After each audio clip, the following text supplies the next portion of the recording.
દાહોદમાં હરકનો પ્રસંગ લોહીમાં ખરડાયો। દાહોદના ચિલાકોટા ગામે એક હચમચાવી દે તેવી ઘટના સામે આવી છે, જ્યાં એક પવિત્ર સામાજિક પ્રસંગમાં મહેમાન બનીને આવેલા પરિવાર પર સ્થાનિક માથાભારે તત્વોએ જીવલેણ હુમલો કર્યો છે। માત્ર એક ખુરશી માંગવાની સામાન્ય બાબતે મામલો એટલો બીચક્યો કે તલવારો અને થારિયા ઉછળ્યા।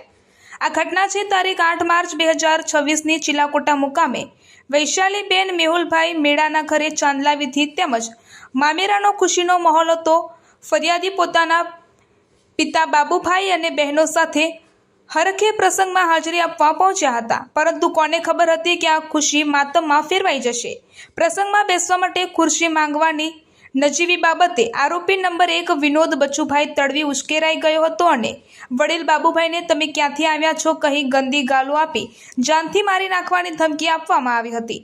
ડરના ભર્યા પરિવારે જ્યારે ત્યાંથી નીકળી રહ્યો હતો ત્યારે રસ્તામાં જ કાયદાના ધજાગરા ઉડાવતા દ્રશ્યો સર્જાયા હતા। ચિલાકોટા પ્રાથમિક શાળા પાસેના રસ્તા પર જ જ્યાં વિનોદ તડવી, મહેશ તડવી અને નૈનેશ તડવી સહિતના શખ્સોએ ઘાતક હથિયારો સાથે પરિવારને ઘેરી લીધો હતો। આરોપીઓએ માત્ર મારપીટ જ નહીં કરી પરંતુ લૂંટફાટ પણ મચાવી હતી। ફરિયાદીના ગળામાંથી 2 તોલાના સોનાનું મંગળસૂત્ર ઝૂંટાવી લેવામાં આવ્યું અને ખિસ્સામાંથી 20,000 રૂપિયા રોકડા લૂંટી લેવાયા। પિતા અને બહેનને લાકડીઓ અને ગરદાપાટુનો એવો માર માર્યો કે તેઓ લોહીલુહાણ થઈ ગયા હતા અને બચાવવા આવેલા જમાઈ પર્વતભાઈને પણ આ હુમલાખોરોએ છોડ્યા નથી। ગામના એક જાગૃત નાગરિકે 112 નંબર ઉપર ફોન કરતા પોલીસની ટીમ તાત્કાલિક ઘટના સ્થળે દોડી આવી હતી અને પોલીસને જોઈને આ હુમલાખોરો ત્યાંથી ફરાર થઈ ગયા હતા। હાલમાં ઇજાગ્રસ્ત પરિવાર દાહોદમાં ભરપોડા હોસ્પિટલમાં સારવાર હેઠળ છે। પરિવારનો આક્ષેપ છે કે આરોપીઓ રાજકીય વગ ધરાવે છે અને ગુનાહિત ઇતિહાસ ધરાવે છે। હવે સવાલ ઉઠે છે કે શું પોલીસ આ માથાભારે તત્વોને પકડીને જેલના સળિયા પાછળ ધકેલશે કે પછી ગરીબ પરિવારે ન્યાય માટે વલખા મારતો રહેશે? આ ઘટનાએ સમગ્ર પથકમાં ચકચકાર મચાવી દીધી છે। પીડિત પરિવારે ઉચ્ચ કક્ષાએ રજૂઆત કરી કડક કાર્યવાહીની માંગ કરી છે। પોલીસે આ મામલે તપાસ કરી રહી છે અને હજુ પણ સુધી મુખ્ય આરોપીઓ પોલીસ પકડથી દૂર છે અને સમાચાર લખાય છે ત્યાં સુધી આ મામલે ફરિયાદ નોંધાઈ રહી હોવાની જાણકારી મળી રહી છે। રિપોર્ટર અજય સાંસી, વાત્સલ્ય સમાચાર, દાહોદ।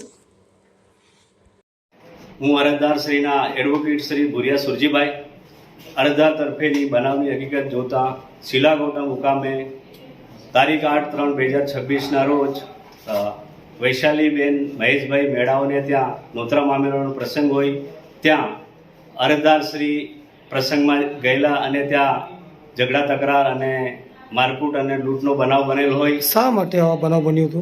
જેઓ નોતરા મામેરાના પ્રસંગમાં ગયા હતા તેઓની પાસે ઘરેણા રકમ અને રોકડ રકમ હતી।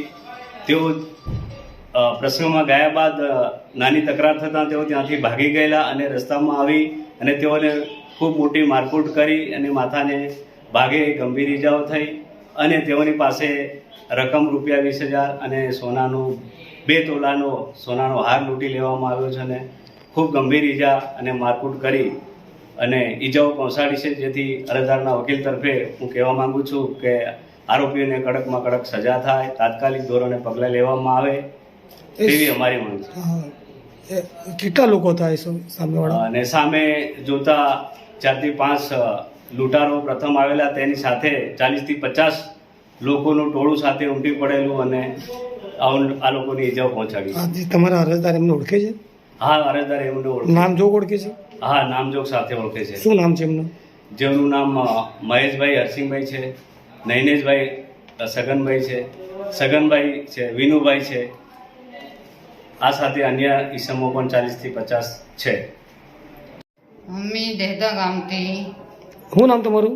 કનિતાબેન। હા, શું બનાવ બન્યું? શું બનાવી? મારી બેનના છોકરીને ઘરે સાંદલા વિધિમાં ગયા હતા। કયો ગામ? ચિલાકોટા મેળા ફર્યા। હા, મેળા ફર્યા, સાંદલા વિધિમાં ગયા હતા। પછી અમે સાંદલા વિધિથી જઈને બેસી ગયા તે પછી અમે પાણી તો અમે નહીં પીધું। બેસીને અમે ગયા તો એ ભાઈ વિનુભાઈ આવ્યા તો પછી ખુરશી માંગી તો ખુરશી આપી।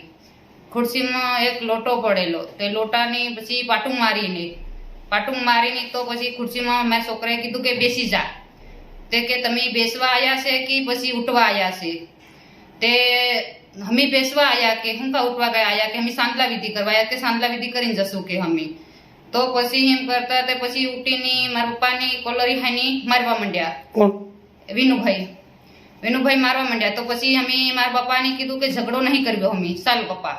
તો અમારા પપ્પાને લઈને અમે આવતેલા પછી બધા દોડીને આયા તે પછી રસ્તામાં આવતા અમને પકડી પાડ્યા. પકડીને પછી બધા મારવા માંડ્યા.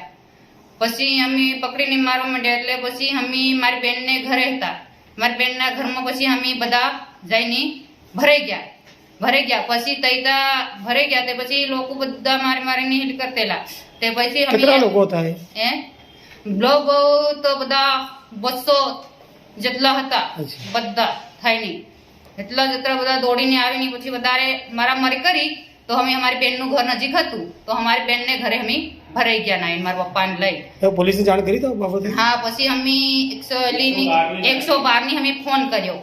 112 ને ફોન કર્યો તો 112 આવી. પછી અમને લઈને સારવારમાં લઈને ગઈ લીમકેડાથી પછી અમને મજા નહીં આવ્યો. પછી અમને સરકારી દવાખાને લઈ ગયા. સરકારી દવાખાને લઈ ગયા તો સરકારી દવાખાના વાળા કે ના પાડી દીધું. પછી કે અમને દાહોદ લઈ જાઓ. તો પછી અમને દાહોદ લાયા. પછી એ લોકોએ પાછી અમારી ફરિયાદ હતી કીધું કે અમે ફરિયાદ કરીને જશું.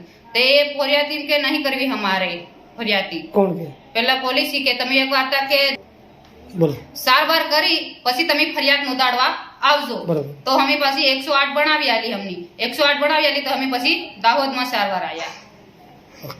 દેશ અને દુનિયાના સમાચાર જોવા માટે અમારી ચેનલ વાત્સલ્યમ સમાચારને સબસ્ક્રાઇબ કરો અને બેલ આઇકોન પર ક્લિક કરો જેથી આપને રોજે રોજની તમામ અપડેટ મળતી રહે.